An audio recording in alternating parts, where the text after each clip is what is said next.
How does overlapping resistance impact electrical safety? When ground rods are placed too closely, their resistance areas overlap, creating a higher combined resistance and hindering fault current dissipation. This compromises both personnel safety and equipment protection, as we will explore in this video. A single earth pit handles fault current by spreading it through the surrounding soil in all directions. The area where this current is most concentrated near the electrode is known as the sphere of influence. Think of it like ripples in a pond. Just as a stone creates waves that dissipate outward, a ground electrode creates electrical ripples, with resistance concentrated near the center. The overlap problem occurs when two pits share the same volume of soil. Their electrical ripples merge, meaning the second pit cannot access fresh soil, keeping the combined earth resistance high. Close spacing breaks the math. While ideal placement at an infinite distance would halve the resistance, in reality, pits placed only 1 meter apart experience mutual coupling, which significantly limits their performance. Because like charges repel, ions push against each other in the shared soil, reducing overall conductivity. This physical reaction creates mutual shielding, further reducing the effectiveness of your grounding system.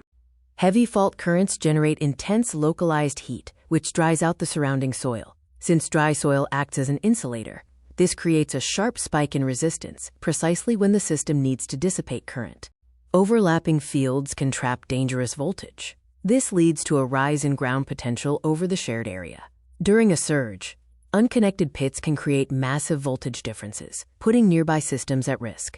High ground voltage directly threatens human safety. Overlapping resistance makes both step and touch voltage hazards much deadlier, as the earth cannot effectively manage the potential differences during a fault.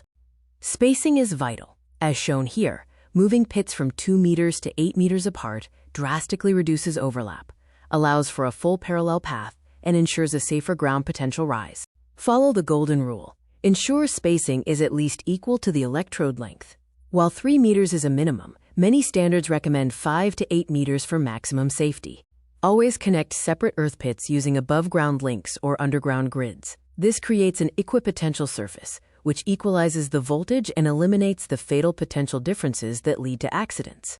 Large facilities like substations use massive grounding grids. These grids spread fault current over a vast area, providing a uniform ground potential across the site and minimizing mutual interference.